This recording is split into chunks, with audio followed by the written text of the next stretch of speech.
You're listening to Jonesy's Jukebox on KLOS. That was the Stone Roses. This is the One was the name of that. And I'm here with my guest, Michael Chiklis. Did I say that right? Chiklis, 2 syllables, Greek name, easy to say. I knew it was Greek. Chick and list, not less. Unless. Didn't we go through this the last time? We did. God damn it. In Sundance? We did. So what's going on, man? I see you got an album out. I do. That's what's going on. I've been shooting Gotham in New York City, which has been really cool and fun. Is that Danny Cannon? Yeah, it is. He's my buddy of mine. Oh, is he really? Yeah. He's a great guy. He's amazing and a visual genius, wonderful director. I mean, honestly, it's amazing that they're able to pull this show off on television because it's a feature. It's like a huge feature film every week. So it would take someone like Danny to helm it. Is he out here right now? Yeah, I just saw him at Soho House in Malibu. That's on funny. The weekend. Yeah. We should have brought him on here because he's wanting to come on, but he don't think he's worthy enough. What? But he could have come on with you. Of course he could have. Absolutely. Sure. He's if great. If you're listening, Danny, sorry. Danny, come on, man.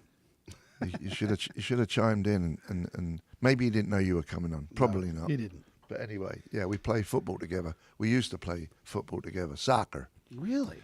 Yeah, many years ago when I was a bit slimmer. That's a visual. Yeah. You and Danny Cannon playing football. Yeah, no, it's good. he gets into it. His team is Arsenal. Mine's Chelsea. Right. Well, you're doing well. We are. Yeah, Chelsea's a great team. Right now, we're doing really good. Yeah. Yeah, you a soccer fan? Well, my brother was a professional soccer player back in the day, in the first American League. Oh yeah. Well, he didn't actually get to that place. They were in the middle of going through contract negotiations for him, and he had a catastrophic injury in college ball. And right when he was becoming a pro, his career got ended. Oh, no. Which is, the kind of tragic story that happens to so many professional athletes. And could have been a contender. Yeah. But he was, let me tell you what, he was unbelievable. Yeah. Phenomenal right striker. Well, you're Greek, so you have it in your blood. That's right. Yeah. Plus, I'm Irish and English, man. So even more in your blood. Yeah, right. Yeah, a bit of an Anglophile. Right, yeah. Right, yeah. Yeah, all right. So see, I can't do that with you because I'm going to want to swear and I'm going to start dropping the C word. Yeah, oh no. Well, that's, in Britain. I know. It's that's all like part and. Of it. It is. It's like the. The C word is. Yeah, yeah, I know. It's just thrown away. Yeah. Here it's a big deal. It's like, no. Yeah. You can't say cakes here. No, can't say cakes. So you did a record. I did, man. I did. Well, you know this. Well, we jammed the last. Actually, yeah. I mean, the last time I spoke to you was at the Sundance Film Festival. 2010. That's right. It was during that cool. I love that little movie. It was a cool stoner comedy called High School. Yeah. With Colin Hanks and Adrian Brody. And at that time, I had put together this little room in my house about the size of this desk. Yeah. That at the time became my first studio, and I recorded a song on that soundtrack called Make Me High. And then we ended up opening for the movie at Sundance. Yeah. Put together a little band, and that started this whole my resurgence back into the music side. Yeah. I put out 5 singles in about 3 years, and then I went, you know what? I'm going to stop putting out just a single and a single and a single. I'm going to stop, and I built out a full studio in my house, and I wanted to record a proper first solo album. Yeah. And I went back to influence. That's why it's called Influence. I was really heavily influenced by the British rockers of the 70s. Queen, Genesis, Yes, Led Zeppelin, The Who, The Police. Those were major influences of mine as a kid growing up in the Boston area. And did you ever like Boston? Did I like Boston? The band. Oh, the band, of course, absolutely. Me too. They were awesome. I mean, that first album is one of the great seminal rock and roll albums of all time. I mean, it just is.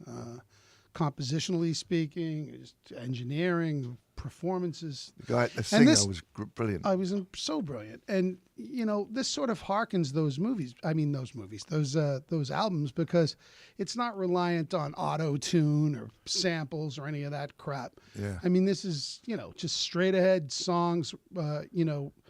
Really well performed. Like a lot of them, most of them are untouched full live tracks. Like the basics, the bass, drums, guitar, keyboard went down live and no edits. Boom. Any overdubs though? Just, like I'd come in afterwards and overdub the vocals and maybe like Steve Lukather came in and played a couple of lead guitar solos on 2 tracks. Yeah. So he'd come in and blow a lead over it. The brass section from Conan O'Brien's band came in and played brass over a couple of tracks, four songs on the album. Yeah. So, yeah, I mean, and I'm playing this Saturday night, which is in 2 nights, actually, at the Canyon Club. Oh, out in the Out in valley. Agora Hills, yeah. It's a great venue. It is. 12-piece band. I got Scott Healy from Conan O'Brien's band. He's the band leader / keyboard player. Yeah. And, again, their brass section, La Bamba, and those guys are playing with me. And So where you playing again? I didn't quite hear that. the Canyon Club Oh, the Canyon Club this Saturday. in Agora Hills. That's Yeah. right, yeah. Uh-huh. Thanks for that, mate. Thanks. All right, yeah. Yeah. Mr. Shovel, what you got? Well, we have some things. Coming up next hour, we're going to have Iggy Pop's Post-Pop Depression live at the Royal Albert Hall 2 CD, 1 DVD set. So that's next hour. But this hour, we're qualifying 4 people for the $1,000 giveaway today. When they hear the signal, Steve, the 25th caller at 800-955-KLOS will get Metallica's new Hardwired to Self-Destruct album from Q Prime Records. And then they go into running for $1,000. What sound is that? Nice. Thank you. You're welcome. He put that in perfectly. Did you hear that? Mm-hmm. In between the 3 things, he got in there. I'm Stage sorry. timing. I was You are a thespian. You are a natural thespian and I'm lesbian by descent. by descent too. Yeah. Let's go. Well, let's play your cover of Bowie's Fame. Yeah, well, I wanted to do one cover on the album. They're all original except for one song, and I wanted to pick one of my influences, one of the guys from that period that I loved, and I was going through all these different catalogs, and I couldn't decide on a track. And in December of last year, we were sitting in the studio, and I was laboring over it, and the drummer for the band said, "Hey, who are you thinking of right now?" And I said, "Bowie." And he said, "Top 5 Bowie tunes in your for you that you love." And I said, "Okay, Heroes, Golden Years, Fame," and everybody in the band just leapt on Fame. They were like, "Fame, let's do Fame." And they, like 2 hours later, it was recorded. I mean, we messed around with it a little bit. We tried with different arrangements of the tune, different time signatures. And you know what? We just ended up going, like, let's just record this song. Let's just do the song the way, it was written. I mean, it's, the original recording, as much as I love it, it's one of my favorites. It's kind of sonically, it's a little janky. You know what I mean? It's a rough recording. Yeah. So we just thought, you know what? Let's do the song as it appeared, but like a slick version. Do you do? What's your name? What's your name? Yeah, you bet. Check it out. It's all in there. It's all in there. Every bit of it. Jonesy's Jukebox, KLOS, with my guest Michael Chiklis, and this is a track from his new album, Influences. Take it away, son.